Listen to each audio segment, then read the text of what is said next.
So I have actually a difficult task to introduce the next speaker because he's my boss. So he's been working in the area of user experience for more than 12 years now.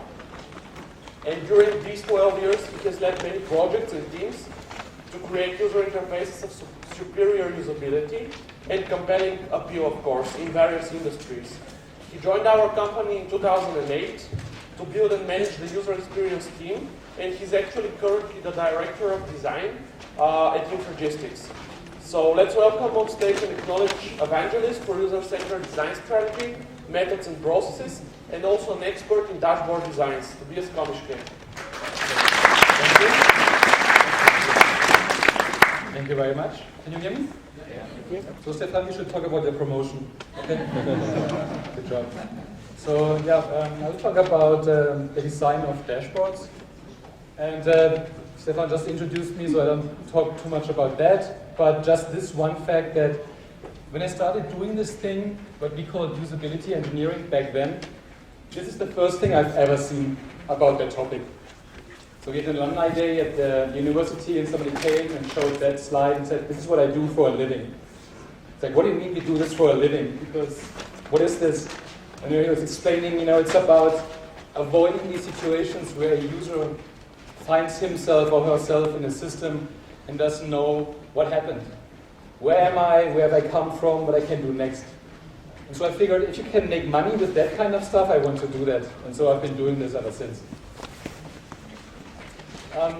Infragistics, we are hosting this event here. Very happy to be here again. It's my second time in Sofia, so I'm very happy about that too. We produce a lot of software. We produce our front-end controls with those atomic units that you can use to build systems. But we also produce complete products, and we also have consulting and training services. And so in that respect, we work with a lot of companies out there worldwide. The small companies, the large companies, the very large companies. And we discuss with them a lot of topics. So we hear what they ask us about. And one of the big topics for years now has been dashboarding. So I figured, let's talk about dashboards a little bit. And the interesting thing about dashboards is that we're very familiar with them already, because they predate, the PC area. We have them in the cars. And if you look at the standard dashboard, such like that, it's not very complicated. It's not very overwhelming, right? It's like, it's a dashboard. We used to look at these all the time. But if you take a closer look here, it's pretty interesting because it does show a lot. It's a multivariate data shown in a very simplistic way. Like, we have 4 gauges for speed and RPMs. We also have other information here, such as, where's my mouse? Such as average consumption of gas, and if my parking gear is engaged or not. It's quite a lot that's actually shown here, but it doesn't appeal to us that it's very complicated. This one here is more what we typically think of dashboards when we talk about software and IT. So this is, for example, a financial stock dashboard that shows us the stock price for different companies. And again, it shows a lot of stuff in a rather clean and simplistic way. Just in terms of showing the current stock price of one of the companies that we look at here, we have different ways to show different ranges of data, of time on the x-axis. We have a lot of more detailed data about that company. We can choose the chart type. We see the trade volume here. It's a lot of stuff, but it's presented in a pretty neat way. This here now is a standard line of business dashboard that already feels pretty outdated, right? So today you would not design something that looks exactly like this, but you see the characteristics of it. So you see some visualization elements, you see some alphanumerical elements, quite a lot in this case. Or this one, where it starts to get a little bit busy, right? So this is not as simple to look at as the car dashboard anymore, because it's pretty cluttered and high in information density. This one probably a lot of you know, that's Google Analytics, and very clean and simple again. allows you to watch and track the traffic on websites, page views, and where people come from, what browsers they use, and all these things. And so the question is, why is it that everybody wants to talk about dashboards? Why is it that everybody wants to have dashboards? And by the way, when I created this slide, it wasn't clear yet that Zoolander 2 comes out January of 2016. So the good news is, in 1 year, you have the second part of that movie. If you have not seen that movie, I would highly recommend it. So, why is it that dashboards are so on vogue right now? Well, the executive summary is that basically what Jason was talking about in his keynote, it's big data. We live in a big data world, and we need to make sense, and we need to gain insights from big data. That's why we need dashboards. But getting a little bit more nuanced on this, well, the good thing is they're well designed, easy to understand, and should be attractive. And if you hit both of these target criteria, they are engaging. And when they are engaging, people use them. In other words, if you provide suboptimum dashboards that don't show the right data in a very bad way, people will not use them. Good dashboards should show only the key data and omit details. And that is how you declutter the screens. Because the task is not to show every possible granularity of the available data, but overview. So they should not be distracting, but should provide insights. Quite literally, they get everybody on the same page, because typically, a dashboard is not 120 pages long or 2 miles deep in a vertical scrolling scenario, but they show everything in one view. And so everybody in an organization, in a team, in a group, in a company can look at the same metrics and the same key performance indicators and gain insights to that collectively. And then they show status and track progress against targets. So it's not a snapshot in time only, but you use them over time to see whether you're trending in the right direction, if you're actually hitting your key performance parameters that you have decided upon. There's also a couple of misconceptions about dashboards and what they are and what they should do. The first one being that sometimes people have the notion that they would be all comprehensive. So that a dashboard would explain every possible thing about your health of your company or explain everything about the available data that you have. And that's not the case. They are not and should not be comprehensive. For that, we have other things, and we'll talk about them on the next slide. But for now, you can think of dashboards more like as a start of an exploration, but the dashboard alone doesn't give you all the insights yet. And then the other thing is that people always assume that it's only a dashboard when it's completely visual, when you have charts on it, and you cannot have anything else like structured alphanumerical data in a table on a grid, but it's not the case either. And you've seen this in the initial examples that I showed. You can mix and match, no problem with that. But why do people want the visuals in it? Why do people assume a dashboard should be visual? Well, it happens that of all our senses, the visual sense is the one with the greatest bandwidth in terms of the number, the volume of information we can take in per time. So you see here the comparison of the visual sense against tactile and then auditory sense, and you see here talking about tons and tons of millions of bits we can acquire per second. And that's cool, but the reality is that while we can do that, the actual bandwidth that we have for conscious data input is much smaller. Because if I look at this room now, I see a lot of things, and that's here on the left side, but what I consciously see is just a very, very small subset of that. Otherwise, my brain would be completely overwhelmed. So now, we're talking about bits and not millions of bits per second. And that's typically when, people like Stephen Few, who does that slide here, stop. But I'll just go one step further to say that there's also a difference between consciously looking at something and actually be able to process something. And here, we go further down, a couple of orders of magnitudes too.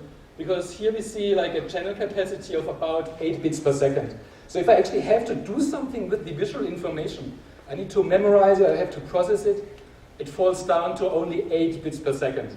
So it's still the best sense that we have, the visual sense. That's the reason why we have graphical user interfaces. We have them for a reason, because everything visual is very, very good mapping to our brains. But don't talk about millions of bits. It's not millions of bits at all. I've shown this, I think, last year briefly for just demonstrating the strength and power of our visual sense when I talked about just data visualization. So the reason why the visual sense is also good, because people find everything that is visual more attractive than abstract and alphanumerical content, right? If you have people vote on attractiveness, perceived aesthetics on 2 screens, and one screen is just like, a data table, the other one shows a chart, people always vote the visual way to show the same presentation higher in aesthetics. And that is good, because it helps you with selling the product. It helps you with engaging users with the system. But the second part here is even more important, and that is that from a cognitive psychology perspective, something that is visual can be more easily and more readily processed than something that is alphanumerically presented. And just to drive that point home, I will now show you a list of 10 people. They are numbered from 1 to 10 with their heights. And the heights are measured in meters. Okay? I will show you this, and then I ask you, what is the tallest person? What is the number of the person that is the tallest? Okay? And once you see this, shout it out. Shout out that number, okay? 1, 2, 3. Who's the tallest? Go, go, go, go! Whoa, whoa. Like 2 seconds. And then I heard like all kinds of numbers. The reason for that is that, yes, it's number 7, 1 meter 87. But the reason why it took quite a while is because we had to do a serial scan of this stuff, right? We had to actually read all of these. And since, there's a couple of folks that are like 180 and taller, we actually had to go to like the last digit to actually find out who is the tallest person. So serial search is error prone and it takes time. Now I do the same thing again, and I show you the same information, just mix up the numbers in a visual way. And you just again shout out who's the tallest person, okay? 4. Okay. It's still longer than I expected, but it was faster than the first one. And what happened now? This is parallel processing, not serial processing. This is pre-attentive recognition of the fact that this guy is the tallest column of my column chart. The only thing you actually had to do is to go down and read off the number. But the fact that this column was the tallest one, your brain told you even before you knew what you were looking at. It works within the first 300 milliseconds of exposure.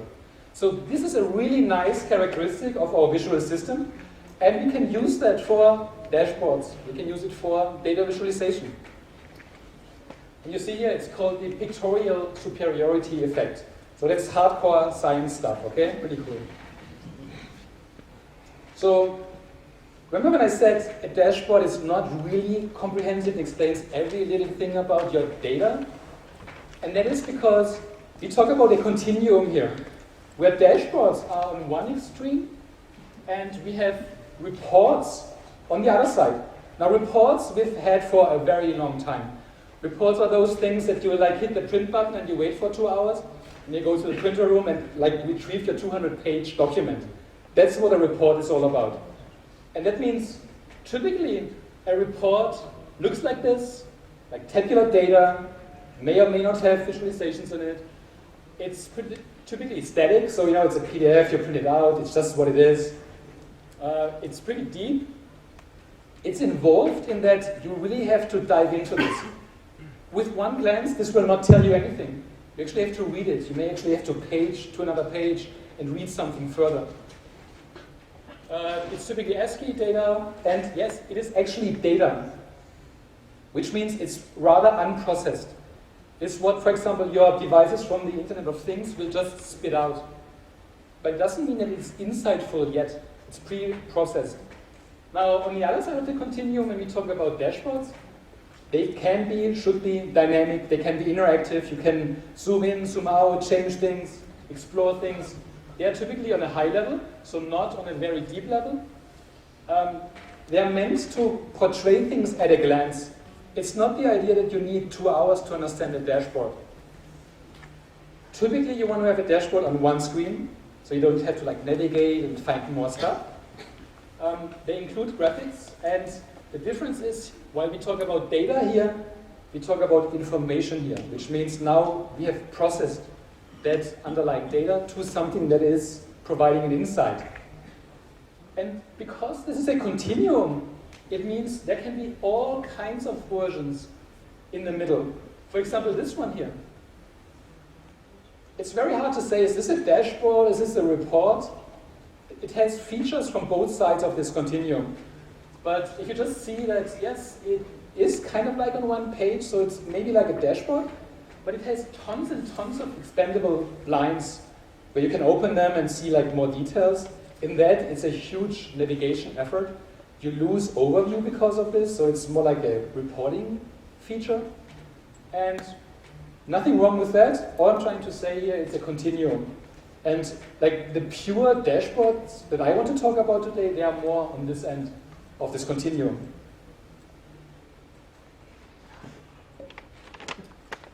Now, everybody wants to have dashboards, but nobody ever talks about, is there a notion of measuring the quality of a dashboard? What is a good dashboard versus a bad dashboard? Is it only that dashboards that look great are good dashboards? Or what is a good dashboard? Well, what I'm proposing is that we can measure 2 things, and rather easily, and that is speed and accuracy. Speed, you literally take a stopwatch and expose a stakeholder, like a target audience of your dashboard, to your dashboard, and actually stop the amount of seconds that that person needs to come up to an insight that you should obviously be aware of as a designer. You can stopwatch that and say, okay, how long does it take to actually relay that information that we want to? And that's interesting because you want to relay this rather fast. There was a reason why we have the dashboards in the car, because you drive that car, you are speeding, and so you don't have the luxury to try to understand what this dashboard means while you are on the highway driving 200 kilometers an hour. But the speed alone cannot be our target criteria, right? Because people may be super fast in saying that they understand it, but then have actually the wrong interpretation of the data, and that is about accuracy. So how accurate do people actually understand what you are showing them? And it is also something you can obviously verify and validate, because you can check whether the understanding is the real understanding of the dashboard. So these are 2 suggested measures to actually pinpoint the quality of dashboards. And now I will talk about best practices, what's really good for dashboard design. But I thought it could be, more funny if I talk about the worst practices first. So things like doing this, which you can do, but maybe shouldn't, unless you want to really try out how it feels to get 220 volts in your body. And the first thing here is, the first worst practice is that you exceed the boundaries of that single screen. So this is the one that was kind of in the middle of this continuum again. It is a problem just because it's an effort. It's not only an effort to actually go to other information buckets that you may have, but it's also an effort to understand that. Cognitively, you have to understand, well, what can I do now to get more information out from there? If I have to open my blind, you have to understand, oh, this is a blind. Maybe there's different tabs, maybe there's different pagination approaches. So all this is an effort. This takes time away from actually understanding the content. And so oftentimes, when we talk about dashboards, the first thing the customers say, yeah, we completely agree, but then, we have these 450 really, really important things we want to show. And we cannot really put them on one screen, so can we break out from this? Can we like do this on other screens? And then negotiation starts. It's like, is it really 450? Really? It's not 449? What is this? Like, can we like look at what is the relevance of that information you want to relay? The second one is not supplying the adequate context for your data. So something like this, for example, whatever this is, shows us one data point from one specific date and time without any context. So now you look at this and you ask yourself, so, okay, what does that actually mean? We have an occurrence of one of something. Let's just say this is, for example, like a bug. You have a software, you count bugs, for example. Whatever this is. It could be a sales number, whatever, right? But what does one actually mean if you don't have a context? There's no historical data, there's no extrapolation to the future. How would we know if one is good, terrible, normal? The only indication we actually have is the scaling on the y-axis. It's scaled to 5. Maybe this is relevant. So maybe 5 is like the highest number. It's still not clear, is 5 then good or is it bad? So without a context, you cannot interpret that data point here. And I will show you later what you can do about that. The third one is that you show too much detail, too much granularity. And what then happens is something like this, which actually visually looks like pretty nice, but it's way too much detail. It's like, oh my god, all these spark lines, and what is this here? Looks like my EKG line from healthcare. I don't know what this is. So again, it distracts from the message. Because where's the message? What's the signal here? I only see noise. It's almost like a visual report. So I have to take out my electron microscope and look at this and try to understand what this specific tick here means. It's too much data. Choosing inappropriate display media, and this includes, for example, using inappropriate chart types. For example, there's really no purpose, no reason. If you have data as dense as this, that you would actually display it with 3D column charts. Why would you do that? Again, you just increase the cognitive load to try to understand this. This here should have just been done with a line chart. All these lines here just show the dimensionality of these columns are for nothing. They don't benefit the understanding of this. Or, my favorite 3D lines. It's crazy. And then introducing meaningless variety. Actually, all of these things here, the gauges and the thermometers and whatever this is, kind of like a bullet chart and a vertical, they actually all show the same thing the same way, but they use different visualization types for this. And again, now we have to try to understand, okay, so why are they all different? How do I read this versus this versus this? And all this takes time. There's no purpose in this. Not highlighting important data.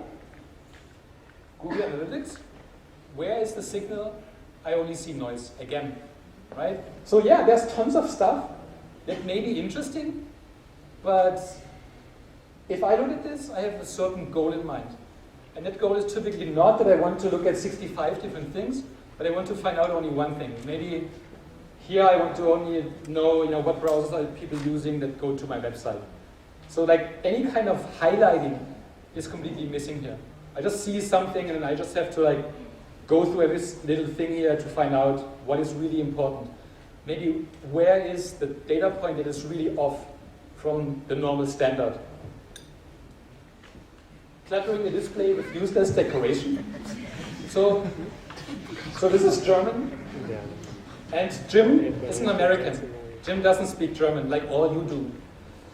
But Jim, what is this about? What does this show? Exports of bananas.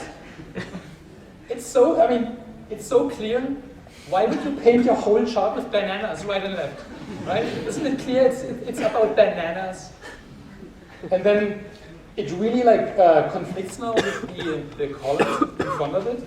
So now it's really hard to see them, and this is a very bad way to visualize the data to begin with, but the decoration just doesn't help either. misusing or overusing color, and we see this all the time, that people use like all these like super saturated 100% colors, 100% red, 100% green, and everything in between. It's really not, that attractive. You can keep this for Christmas when you need a Christmas light. And that's like the overuse. The misuse or abuse is, if you have mismatches between what the color shows and what the semantic meaning is. So if you, for example, show red for something that is actually good.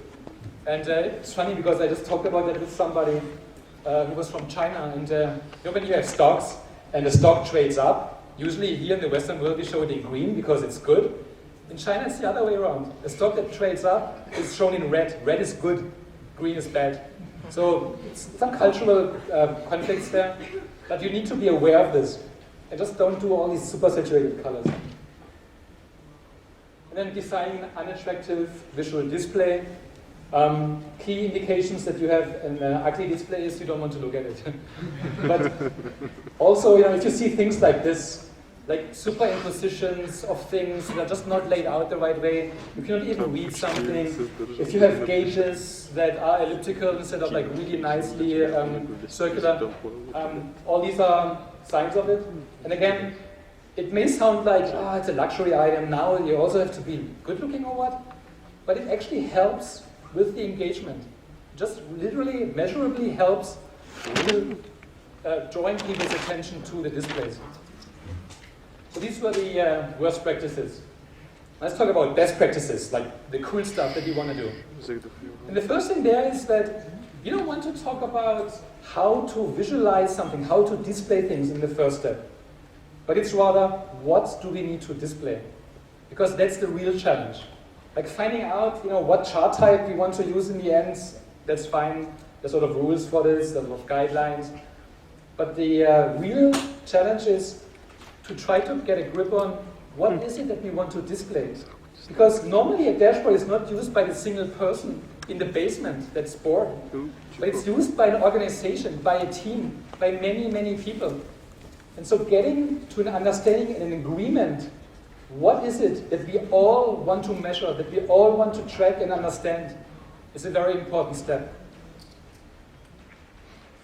So what are the information that the company needs to have and track? So these are the metrics, the KPIs. And then also, what of those do we actually have available right now? Because it may mean that you actually have to work on your databases and your back end to actually funnel up the right information, because currently you don't have them. But you should not stop by saying, I would really like to have that metric, but unfortunately, we can't really serve it up. It should be the way that the decision as to what information you want to have should drive your backend and your database. And obviously, you need to know what are the insights that people try to find there. Do they really want just the one metric displayed? Is that what they're looking for? Just to see this one number? Do they try to see trends? Do they want to look forward? Do they want to look backward? Do they really want to span decades of data? So what are the insights that people are interested in? And so that's the real hard part. And this is going way beyond design. This is about organization, governance, and these are typically discussions that designers may have with C-level people in organizations. But after that, then we can talk about, okay, now we know the what, now let's talk about the how. So how do we visualize things? So, what is the layout of a dashboard? How many segments of a dashboard do we want to have? And then per segment, do we want to show charts? Do we want to show tables? Maybe both. If you want to talk about charts, what are the chart types that we want to use here? And then we also will talk about, obviously, ergonomics and design. So one thing that has become more and more important over the last years is with the rise of the mobile experiences that you get more and more limited on-screen real estate. So on the one side we say a dashboard should be a single screen, and then we give you an iPhone and say, and here's your canvas. It's like, how do you make this happen? How do you manage limited screen real estate And the good news here is that there are certain visualization types that are meant to save real estate on a screen. The first one was done by Edward Tufte, and it's sparklines. Sparklines are really, really cool things because they're basically character-sized mini visualizations of data, where the purpose is not, again, to show all the granularity behind the data, but to show a trend. So here, for example, you see this? This is 65 data points visualized on a very, very small real estate. And it's not the goal that you can actually read off this specific one. It's just a goal to see what's the overall curve and trend over the 65 months for this line item, or this line item, or this line item. So it's very highly aggregated data. You lose granularity, but you get a lot of overview. And the other one is from Stephen Few, bullet graphs, which are basically just linearized gauges. But because of this linearization, because you can have them horizontally or vertically aligned, you save a lot of real estate. And they look pretty clean, yet they show quite a lot, because they show you a target range. So for example, your sales target for 2015 is X numbers of millions of labs. It shows you the current value against that target. So here I'm overachieving, here I'm underachieving. And it also shows you here in the background some ranges. So this is black and white, but let's just assume this would be red. Because if you only have that many sales, you're a really bad salesperson. This here is kind of like, it's okay range, you're still not really good, but you're not really terrible either. And then here this would be the green zone where you say, okay, this is your target range, while your actual target value is this one here. So a lot of stuff shown on a really small real estate. Really good for limited real estate. Now, there's also this concept of gradual degradation of detail, and it is basically responsive web design applied to charting and dashboard. Because what it basically means is that as you shrink down things, maybe even dynamically, you just again lose detail levels.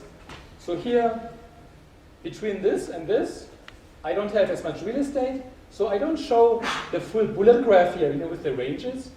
The only thing I show is the value and the color coding for that range that the number is in. But I don't show red, I don't show the green range, I just say, okay, here on the small display, this is the information that we would show on a larger display where we have the luxury of showing more detail. Here's what we show. The same is here. We have, for example, here we don't show the scaling on the x-axis anymore. Or here, this is a really nice, an extreme case. Here I have a column chart, with really a nice y-axis scaling and numbering, and here the x-axis with labels. And then I actually only show kind of like the shape of my curve here without any scaling. And here, the most extreme cases, I sum it all up for the whole year. So this is the one number that is behind here, the bed admission. I guess this is a hospital floor sample from January through December. So that is an option. And now, something that we used when we did our own reporting and dashboarding tool, which is really nice, because we have this on all various platforms, iOS and Android. We have it for desktop. But we started mobile first. We started first doing the mobile experience, and so we had this challenge to see what we can do with limited screen real estate. And one thing we did there for this product, that's called Report Plus, is when you have a dashboard, and we say you want to stay on one screen, you don't want to break out from this, but we may want to show, and that's actually a very prominent customer request, that yes, show me graphics first, but I would like to see the underlying data structure. So what's the data that drives that chart here?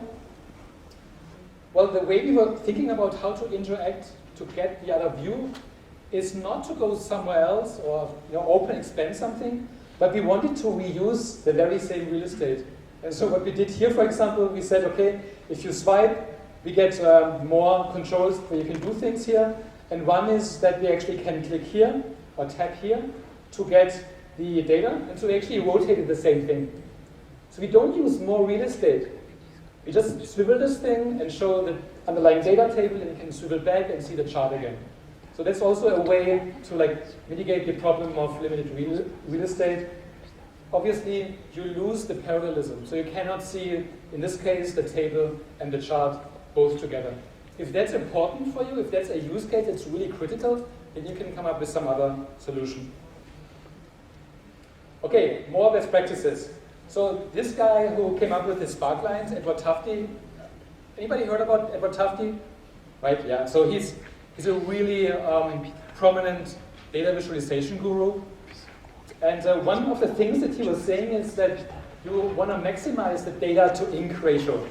So data to ink ratio basically means how much ink, and that means in today's world, how many pixels do you have to spend to show your data? And that means a very high, the maximum data ink ratio would be a 1. So for whatever you want to show data-wise, you only use as many pixels as to show the data itself, right? But anything you put on top of it, any decoration, any chrome around it, goes here, and that means the number will go down.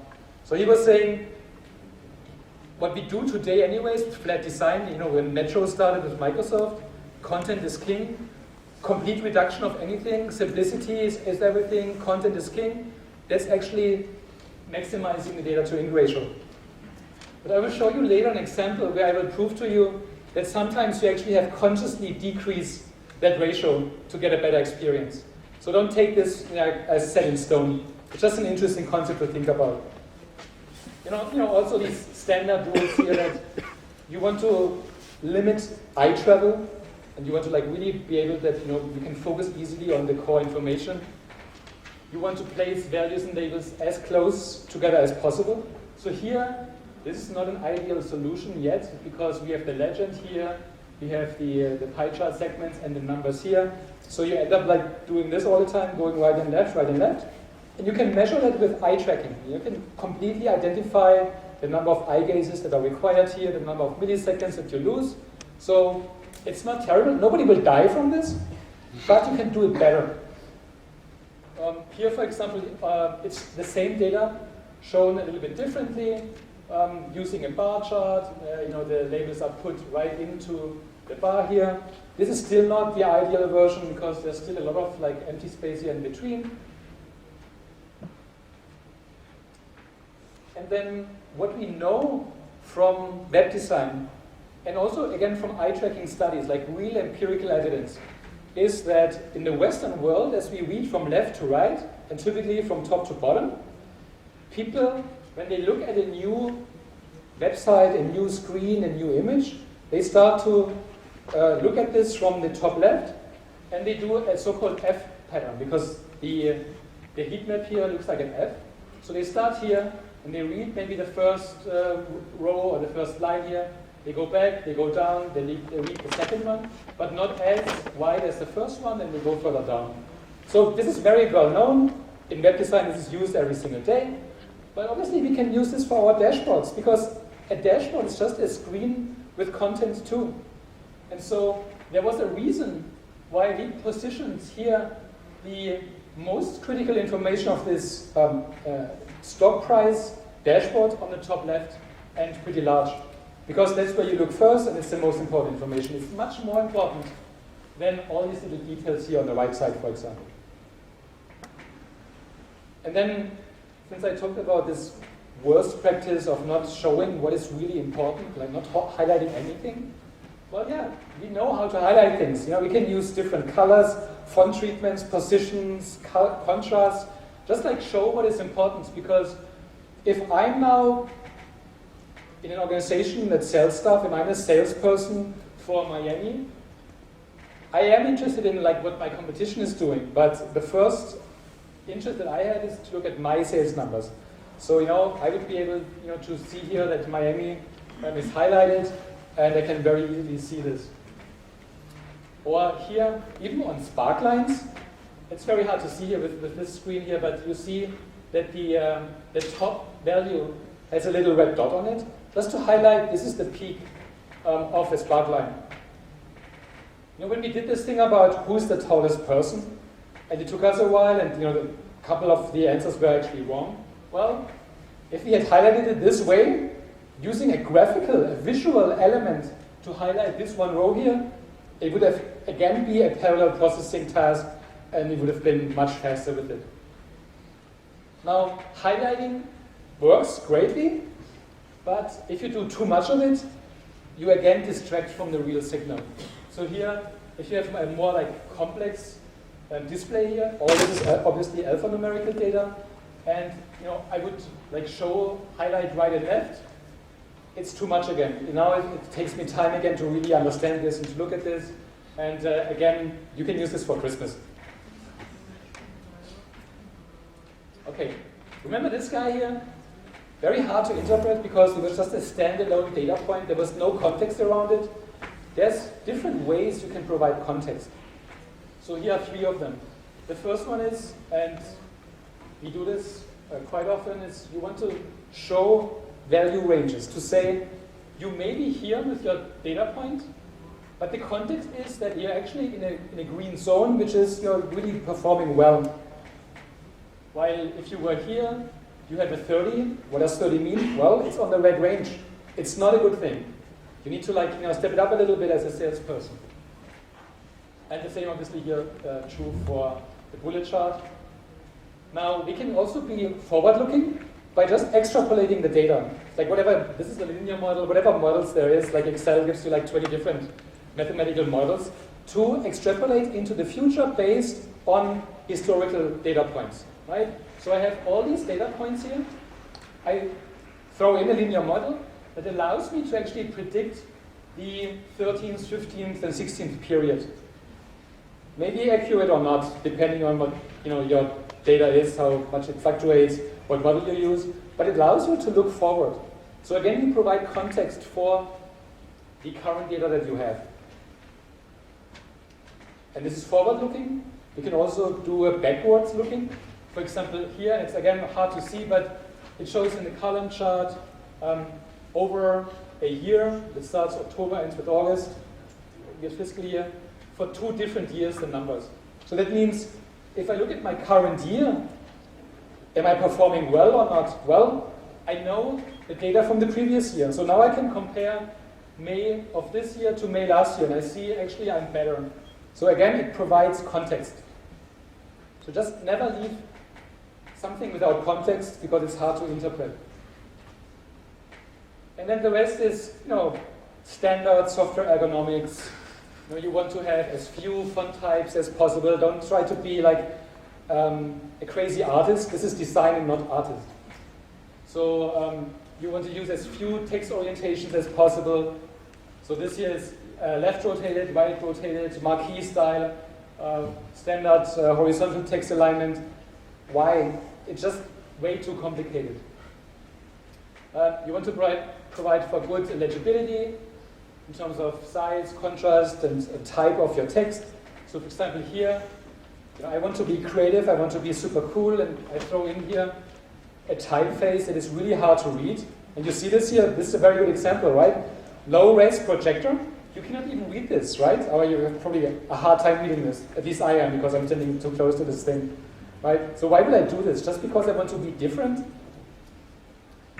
Then again, using the methods that we know to highlight things.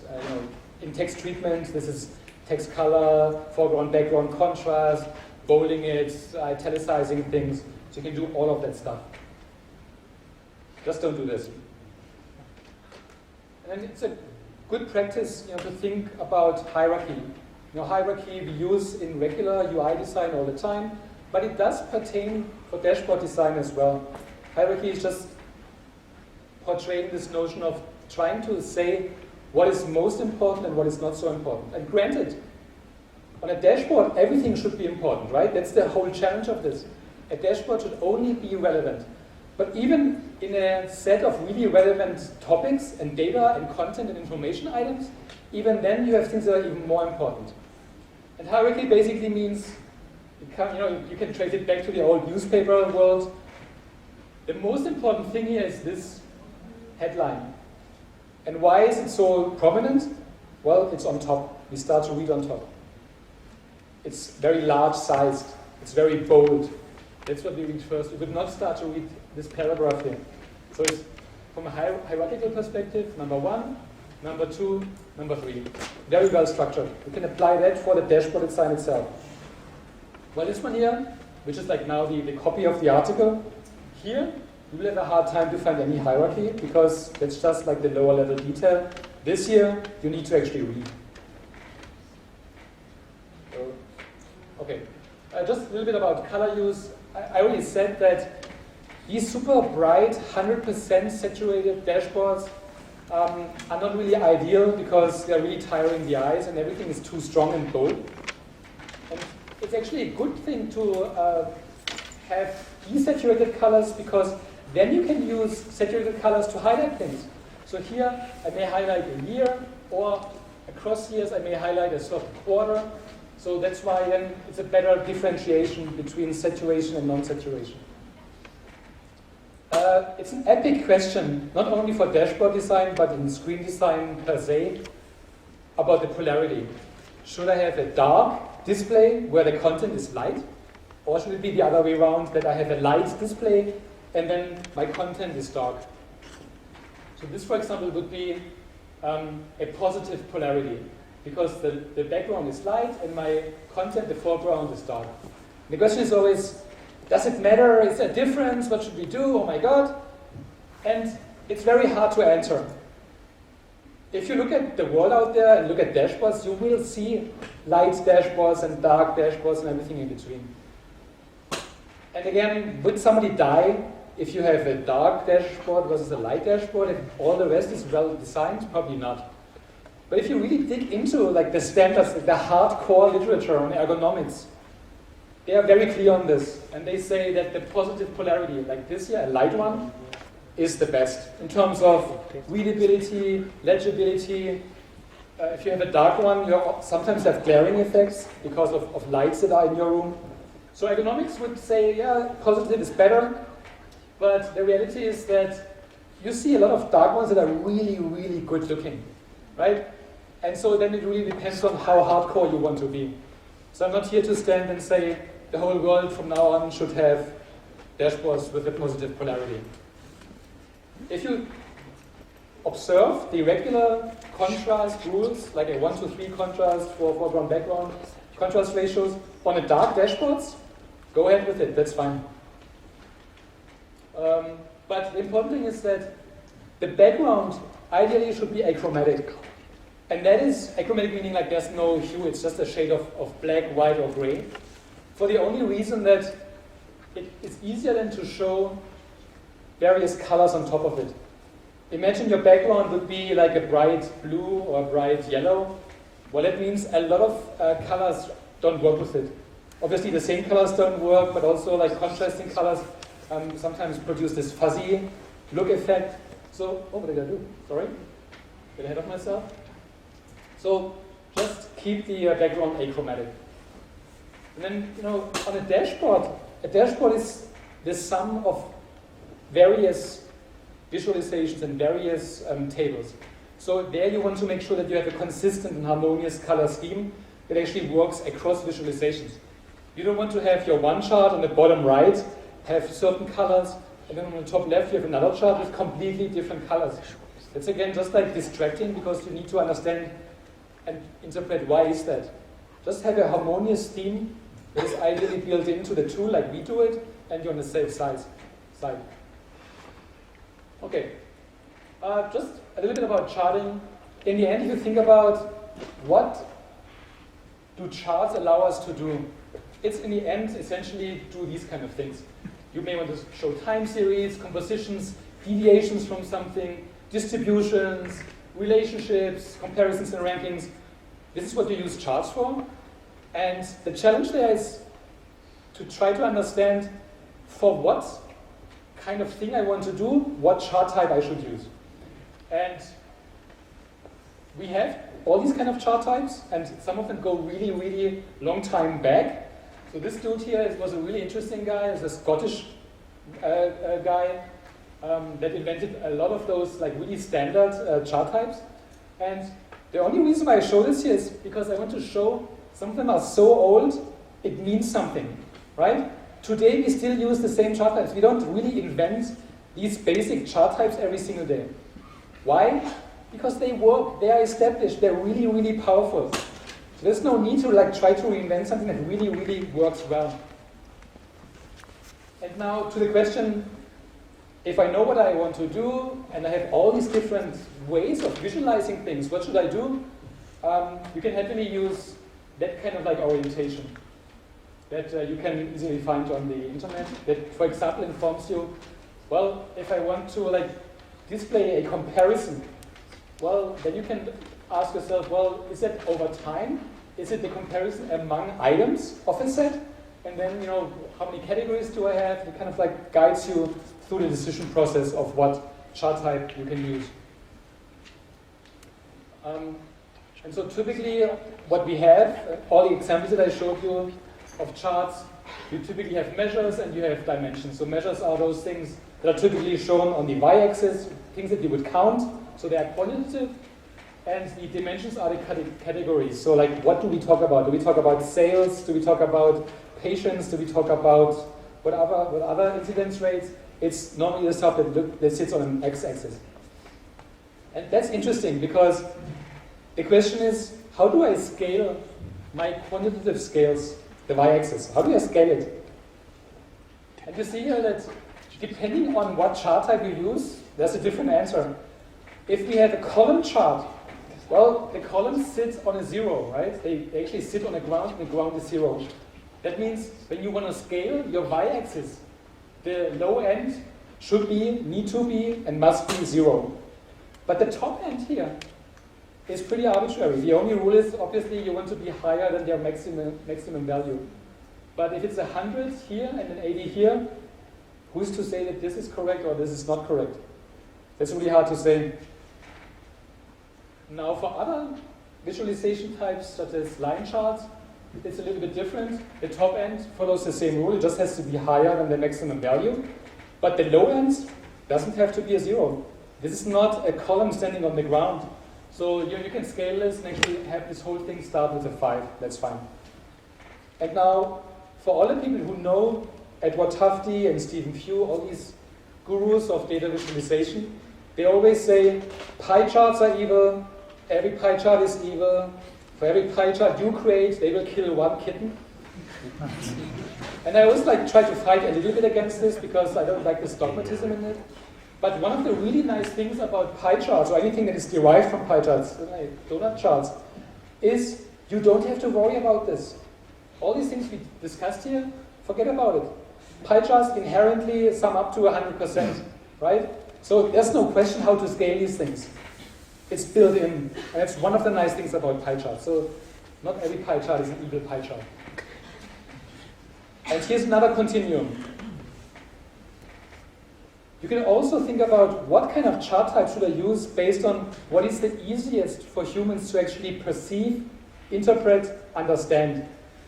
And it happens, and it's also hardcore science here, and you see it's 30 years old, it's really not new. We knew this all the while. There are things that are very easy to interpret and things that are very hard to interpret. And it just happens that the most mundane, the most boring ways to visualize data are actually the best ways. And that is everything that relies on positioning something on a one-dimensional scale. Bar charts, column charts, line charts, it's the best thing you can do. Measurably, when you look at how easy or how hard is it for people to interpret what you are showing them. All these visualizations are based on the same numbers. And you see here the bubble charts that rely on understanding the size of these circles. They more or less all look the same, right? It's hard to see what the difference is. You see it pretty well here. And why is that? Because it's just the case that we humans are very good in estimating the widths and lengths and heights of things. We are not very good in trying to estimate areas or angles or anything that is actually three-dimensional. It's just not us, sorry. And so for all the friends of 3D visualizations, that do this and feel that they are really cool because they can do this so easy today. Well, there's something hidden here because we are interested in the fourth quarter of 2012. And yeah, it's somewhere there. It's somewhere there. But we can't see it. Which tells us it's probably like a lower number than both of these. But what is it? I don't know. Now, if you have the luxury of having this on a real dashboard that is interactive, you may allow to rotate this thing and to explore this. And that's fine. No problem with that. Our tools allow that very easily. But if you really want to have this be shown at one glance without interactions, without exploration, there's options to do this in a different way. And one option is, just for example, there's many options, right? But I just want to show you two. This here is something that's not really that well known. It's called a Pennant Chart, where you basically decompose the image, flatten it out, and actually only show here the dimension scale here once, and everything sits on the same scale, so you don't have to have redundancies. I could actually have done the same thing here for the quantitative scales here. I could only show this here and leave it out here. But you see here, I do need more real estate to show my data, granted. But it's much easier to see. The comparison here between years, between the quarters, is much easier. So why not doing that? What is really, really nice is doing this stacked column charts. Really not rocket science. This is like standard Excel. But look how strong this is. Not only doesn't it require more real estate, it actually saved us pixels. So data to ink ratio, we just maximized our ratio because we use less pixel to show the same information. And this has a benefit here that neither the Pennant chart nor the original chart has, in that now I actually can see the sum of each year. Here you don't see the sum. Here you don't see the sum of the quarters of a year. If I stack them all together, I see the sum. Really, really nice way. It's just like sometimes we are not conscious enough to try these things out and see, okay, what if I take that data and show it this way? Do I gain something? Do I lose something? So it's just like a good thing just to try it out and see how else can you show the same kind of data. Because now we talk about information. This is processed data, and now it provides insight. The last thing I want to show is not something really visual, but we use some visual graphical elements to make this better. And this is when we use tables. We use tables when it's really important to show individual data points, when it's really about granularity, when it's about precision. But the problem with that is that typically, okay, I'll show this in a second. Typically, it looks something like this, which is like really, really boring, and people don't even dare to do this because they feel they're not, innovative enough. Because that's the nature of a table. It's structured alphanumerical data without a lot of visual elements here. The best practices here is that you don't want to put your table too dense, right? And so by opening it up, by providing white space, it actually helps you with with looking at it. If you also, on top of this, put in alternating row colors, it helps with the visual scanning of the different rows. Obviously, again, use highlight treatments for different cell values, whatever you want to do here. And you want to have proper text and number alignment. I actually removed that slide about this here because I wanted to make up time. It's really not that important. I'm just saying there's rules and guidelines on text and number alignment also in grids and tables. And so just like to show an example, if this is an unformatted table, right, this is coming directly from our database. This is like, whoa, this is the data. And now we want to try to reformat this in a way without visualizing it necessarily, that just is easier to perceive and interpret. So what can we do there? The first thing we can do is we can justify the values in the table, and that helps us to see easier what are the large numbers, what are the small numbers, right? Because now it's easy to see this is a single digit number, double digit, the sums are triple digits. So it just helps me to get an overview of the data range. Oh, I see there's small numbers, there's large numbers. Okay, cool. Still looks very bad.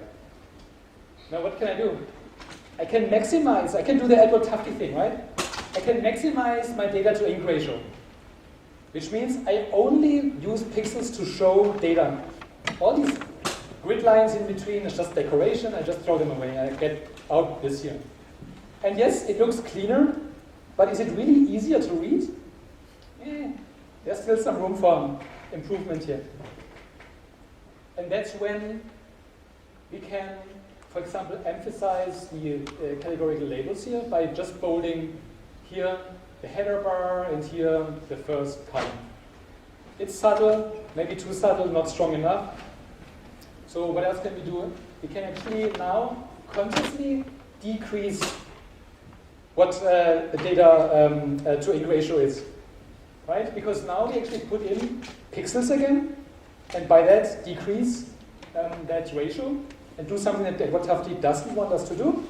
But we do this here for a good reason, because now it's very, very clear that we have basically two things to look at: categorical labels on the outside that explain me what I'm looking at, and the actual data on the inside. All right. What else can we do? We can support scannability by putting in alternating row colors. And it's very, very subtle with the low-res projector here, but every other line here has a subtle gray background. The trick there is with the alternating row colors that we don't want to be very, very strong with them. And so on the notebook, they're just the right kind of like contrast level to every other row. What else can we do? We could add spark lines if it makes sense. Again, it doesn't consume a lot of real estate because it's just spark lines. But now they really help me to get an overview of all of these columns. So instead of actually looking at all of these 4 columns of the 4 quarters, I can already see like what the shape is. And I can see how different they all are. Very interesting. And then finally, what else can I do? Oh, maybe I use another graphical treatment by flooding the cells here of those values that are the minimum and the maximum, if that is of any purpose. And that really depends on what you want to accomplish here, but it's an option. So just very, very simple steps to take a completely unformatted, pure database-looking table with content into something that is now at least easier to interpret. And now the next step from there obviously would be, well, what can I do to visualize this whole thing? And so if you want to read up on this stuff, here are references from Few and Tufte. Between Few and Tufte, I would always recommend Tufte. Few's books are not readable, even if you try. This is different, but Stephen Few is very, very easy to read books, tons of examples in it.